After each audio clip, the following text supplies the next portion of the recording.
সাকিব আল হাসান, মাশরাফি বিন মুর্তজা, নানান জনের কথা বলবেন। তাদের আপনার একটা জিনিস চিন্তা করতে হবে যে এই দেশে যেই হলো, বিপ্লবটা হলো, এই বিপ্লবের মধ্যে যারা কথা বলে নাই 19 তারিখ থেকে 5 আগস্ট পর্যন্ত, একজন আওয়ামী লীগের, এটা তো খারাপ তাই না? এই আওয়ামী লীগের আমার মনে হয় অনেক মানুষের বিবেকে দংশন করেছে যে এইভাবে কিভাবে ছোট ছোট বাচ্চাদেরকে গুলি করে মারা যেতে পারে। তারা ইন্টারনেট, লাইট টাইট সব বন্ধ করে দিয়ে তারপর মানুষ হত্যা করেছে। এই ছবি যখন সোশ্যাল মিডিয়াতে আসলো, বাংলাদেশে এর আগে বহু বিএনপি জামাতের লোকজনকে এভাবে গুলি করে মারা হয়েছে, কিন্তু এই স্টুডেন্টদেরকে যে মারার যে দৃশ্য, এটা বাংলাদেশের মানুষ নিতে পারে নাই। যেই কারণেই যারা এই 19 থেকে এই 5 তারিখ পর্যন্ত যারা কথা বলে না এই দেশে, মিনিমাম একটা তার সোশ্যাল মিডিয়াতে একটা লাইন লিখতে পারে নাই, তাদেরকে বাংলাদেশের মানুষ কখনোই এই দেশে কোনো দায়িত্ব পালন করতে দিবে না।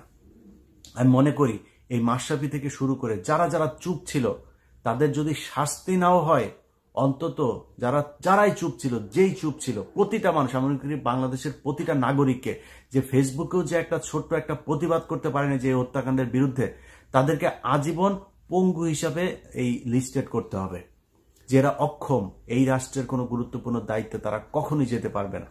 আজকে জেড.আই খান পান্না, তিনি বিশাল দায়িত্বশীল হয়ে বিরাট এক ভুয়া মুক্তিযোদ্ধা, ওর ব্যাপারে যেটা শুনলাম ওর এলাকায় বলে ভুয়া মুক্তিযোদ্ধা, 16ই ডিসেম্বরে লুঙ্গি মাথায় বাইজা তারপরে মুক্তিযোদ্ধা সেজে গিয়েছে। এই ভুয়া মুক্তিযোদ্ধা এখন আওয়ামী লীগের টাকা খেয়ে তারপরে প্রতিদিন হাইকোর্টে বসে বসে কথা বলছে। সো ওরে গ্রেপ্তার করতে হবে। ওর বিরুদ্ধে মামলা হয়েছে, এই মামলাকে সে হাস্যরসাত্মকভাবে আপনার মিডিয়াতে বক্তব্য দিয়েছে। আমি 94 নাম্বার আসামি হইলাম, আমি 1 নাম্বার আসামি হলে তো ভালো হতো। ওনাকে এই কথার জন্য আরেকটা মামলা হইতে হবে। উনি আইনের প্রতি অবজ্ঞা করে তারপরে কথা বলেছেন। ওকে খুব দ্রুত পুলিশ কমিশনার থেকে শুরু করে পুলিশের আইজিপি এবং যেই থানায় সংশ্লিষ্ট থানার যে ওসি আছেন, তাদের সবার প্রতি আমার অনুরোধ থাকবে, তাকে খুব দ্রুত বিচার ধরবেন, ধরে তাকে জেলে পাঠাবেন, আদালতের কাছে সোপর্দ করবেন। কারণ হচ্ছে, আপনি যদি মনে করেন যে এই ব্যক্তি শুধুই এই কথা এমনিতেই বলছে, এরকম না। আওয়ামী লীগের যেই টাকা, সেই টাকা পয়সা তারা এখানে ঢালছেন এবং সেই টাকার বিনিময়েই তারা কথা বলছেন। অতএব এদের মতো লোকজনকে যদি মনে করেন যে ধরার পরে আপনার বিরুদ্ধে অনেক সাংবাদিকও তাদের পক্ষে কথা বলছে শুনলাম, সো যেই সাংবাদিকরা আপনাদেরকে কোশ্চেন করছে, এগুলো রেকর্ড করেন। পুলিশ কমিশনার কিংবা ওই থানার ওসি, সাব ইন্সপেক্টর, তদন্ত কাউকে যদি ফোন করে, সেগুলো রেকর্ড করে এগুলো সোশ্যাল মিডিয়াতে চালান যে এই সাংবাদিক আমাদেরকে থ্রেট করছে বা এই ব্যাপারে নেগেটিভ কোশ্চেন করছে। আপনাদের সাথে বাংলাদেশের প্রতিটি ছাত্র জনতা আছে, তাকে গ্রেপ্তার করেন। গ্রেপ্তার করার পরে যদি এটার জন্য কোনো পরিস্থিতি তৈরি হয়, আপনার পক্ষে না বিপক্ষে মানুষ বেশি, আপনি আমার নাম লিখে রাখেন যে কারা আপনার পক্ষে থাকবে। সো বাংলাদেশের মানুষ আপনাদের পক্ষে আছে। খুব দ্রুত তাকে এই গ্রেপ্তার করতে হবে, গ্রেপ্তার করে তাকে আদালতে তুলতে হবে। এখন এটা না করলে কি হবে? এরকম শাওন একজন আছে, আমাদের আসিফ নজরুল স্যারের শাশুড়ি, তো শাওনের মতো এর মতো আরো কিছু লোকজন আছে না, যারা এখন নতুন নতুন তাদের এখন মানবতা আপনার চাগাচ্ছে। এই মানবতা দেখাইতে যায় আপনার গেল এই 15 বছরে তাদের কোনো সমস্যা নেই। জেড.আই খান পান্না ওই নাকি মুক্তিযোদ্ধা, এই ভুয়া মুক্তিযোদ্ধার এই 19 তারিখ থেকে 5 আগস্ট পর্যন্ত তার হয় নাই, বিবেক চারা দেয় নাই। এখন এত বিবেক চারা দেয় কেন? এগুলো সবই এই 16ই ডিসেম্বর থেকে 26শে মার্চ পর্যন্ত যেই পরিকল্পনা তারা হাতে নিয়েছে তার অংশ। আস্তে আস্তে আস্তে আস্তে কিছু কলাম লেখা শুরু হবে। আপনি দেখেন, মাহফুজ আনাম 2 দিন আগে ডেইলি স্টারে কলাম লিখেছে 7ই মার্চ নিয়ে, শেখ মুজিবকে নিয়ে তার এখন দরদ উতলে উঠছে। এগুলি সবই এর অংশ। কিছু কলাম লিখবে। প্রথম আলো, ডেইলি স্টার, খুব তীক্ষ্ণ নজর রাখতে হবে বাংলাদেশের মানুষ আপনাদেরকে। এরা হচ্ছে গিয়ে রিয়েল বাংলাদেশের রয়ের হেডকোয়ার্টার। এই হেডকোয়ার্টারে বসেই সব ধরনের পরিকল্পনা সাজায়। সো এরা এরকম কিছু লোকজন বের হবে, জেড.আই খান পান্না, শাওন টাউন, এদেরকে যদি বিচার না করেন তাহলে এদের সংখ্যা বাড়বে।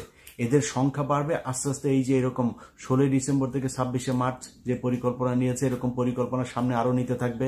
এদিকে সেনাবাহিনীর একটা অংশ এখনো, জেনারেলদের একটা সংখ্যা তো শেখ হাসিনাকে প্রচন্ডভাবে সমর্থন দেয়। তো এই সমর্থন দিয়ে তারা চেষ্টা করবে সবসময়। বাট এখন মনে করেন যে বিএনপি আর জামাত খুব শান্তিতে আছে, তারা মনে করছে যে এরা নাই। দেখেন 5 তারিখে কেন শেখ হাসিনা পালিয়ে গেল? 5 তারিখে, মানে সরাসরি বলি কথাটা, 5 তারিখে পালিয়ে যাওয়ার কারণ হচ্ছে ডক্টর মোহাম্মদ ইউনূসের পক্ষে আপনার পশ্চিমারা ছিল। আচ্ছা, কালকে মনে করেন আমেরিকা নাই, আমেরিকা ভারতকে কন্ট্রোল করতে পারলো না, ভারতকে ম্যানেজ না করে তো শেখ হাসিনাকে এখানে করা সম্ভব হয়নি, তাই না? সো ভারত যে এটাতে রাজি হইলো, তারা যে যুদ্ধে জড়াইলো না, বা শেখ হাসিনা যেটা চেয়েছিল সেটাতে আসলো না, কেন আসলো না? না আসার কারণ হচ্ছে পশ্চিমারা আমাদের পক্ষে ছিল, ডক্টর মোহাম্মদ ইউনূসের মতো একজন লোককে পাওয়া গিয়েছিল। যদি সেটা না হইতো তাহলে এতদিনে অনেক কিছু ঘটতে পারতো। এবার চিন্তা করেন, ধরেন ডক্টর মোহাম্মদ ইউনূস 1.5 বছর পরে নাই, 25-এ একটা নির্বাচন হলো, ইউনূস নাই, বিএনপি ক্ষমতায় আসলো। আপনার ক্ষমতা আছে এই জেনারেলদেরকে আটকানো? আপনার ক্ষমতা আছে এখন যারা এই প্রথম আলো, ডেইলি স্টার, তারপরে এই যে জেডাই খান পান্নাদের মতো বিভিন্ন জায়গায় যাদেরকে রেখে দিয়েছেন, দুর্নীতি দমন কমিশন একদম মহাপরিচালক থেকে শুরু করে সব কটা আওয়ামী লীগের, এক একটা মামলা, বড় বড় আওয়ামী লীগের যে মামলা আছে সেই মামলাগুলোকে তারা ডিল করছে, সেগুলো ম্যানেজ করে তাদেরকে বাঁচায় দিচ্ছে। এই যে ত্রুটিযুক্ত তদন্ত প্রতিবেদন এগুলো যে দাখিল করা হচ্ছে, এটার জন্য তারা তো বেঁচে যাবে। সো এই আওয়ামী লীগকে দিয়ে তো আপনি আওয়ামী লীগের বিচার করতে পারবেন না। সো বিএনপি জামায়াতের উচিত তাদের ব্যাপারে খুব দ্রুত ব্যবস্থা নেয়ার। আমি আজকে আমার কাছে যে তথ্য ছিল সেটা জানালাম, কি করণীয় সেটা আপনাদের ব্যাপার।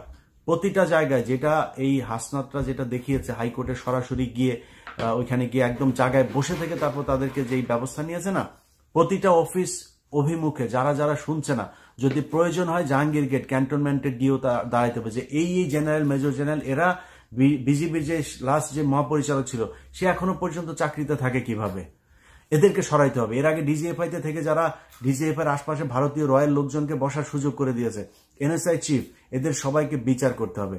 এটা যদি না করতে পারেন, বিএনপি জামাত আপনাদেরকে বলে রাখলাম, আপনাদেরকে এটার জন্য পে করতে হবে। সো আপাতত 16 ডিসেম্বর থেকে 26 মার্চের যেটা, এটাকে সামলান, এটার জন্য যা করণীয় দরকার সেটা করেন। শুক্রবার আবারও বলছি 3টার সময় কালবেলার অফিসের সামনে আপনারা জড়ো হবেন। বাংলাদেশের মানুষকে বুঝাইতে হবে রয়ের কোনো সদস্য এই দেশে কোনো পত্রিকার দায়িত্বে থাকে। বিশ্বাস করেন, 5 তারিখ শেখ হাসিনা পালিয়ে যাওয়ার পরে তারা বলেছিল তাদের নাকি 10 লাখ মানুষ মারা যাবে, এর আগে থেকে তারা ঘোষণা দিচ্ছিল। কিন্তু 10 লাখ মানুষ কেন মারা যায় নাই? আমি মনে করি আমার মানে নিজে অনুসন্ধানে যেটা বের হয়েছে, যে বাংলাদেশের মানুষ একটা ট্রমাতে ছিল। 15 বছরের একটা বিশাল দৈত্যকে এইভাবে সরানো যাবে এটা কেউ কল্পনা করে নাই। ওই ঘোর কাটতে কাটতে সময়টা চলে গেছে, যেই কারণে আওয়ামী লীগের লোকজনদেরকে ওই 10 লাখ যে নাই করার কথা ছিল ওইটা হয় নাই, কিন্তু হওয়া দরকার ছিল। এই কারণে ওরা এখন আবার উৎপাত শুরু করতে পেরেছে, ওইটা হয় নাই দেখেই। ওরা কিন্তু করবে এরপরে, ভবিষ্যতে যদি এই দেশে কোনো রাজনৈতিক পট পরিবর্তন হয়, ওরা ঠিকই ওদের কাজটা করবে। সো আপনাদের কাছে অনুরোধ, যে এই যে সন্তোষ শর্মার কালবেলা যে ঘেরাও করতে যাবে, এখানে আপনারা নিজেদের ছোটখাটো কিছু কাজ স্বার্থ বাদ দিয়ে হলেও শুক্রবারে নামাজের পরে কালবেলার অফিসের সামনে থাকবেন। ওই দিন তাদেরকে আমরা নোটিশ দিব যে এই ব্যক্তিকে এখান থেকে সরাইতে হবে। যদি না সরানো হয়, তারপরের প্রস্তুতি, তারপরের পদক্ষেপ যেটা করণীয় যেটা, সেটা আমরা ঠিক করবো ইনশাল্লাহ। এবং এটার সাথে ছাত্র আন্দোলনে যারা নেতৃত্ব দিয়েছেন এবং সাংবাদিকদের মধ্যে অনেকে থাকবেন। সাংবাদিকদের মধ্যে যারা বাংলাদেশে আছেন, বিভিন্ন অফিসে এখন কাজ করছেন, ভয় পাচ্ছেন, আপনাদেরকে বলবো যে আপনারা ওই দিন থাকবেন কালবেলার সামনে। নিজের শুধু চাকরি করে যদি সংসার চালানোই একজন সাংবাদিকের কাজ হয়, তাহলে সাংবাদিকতা বাদ দিয়ে গার্মেন্টসে কাজ করা উচিত। তো আপনাদেরকে ওইখানে থাকতে হবে।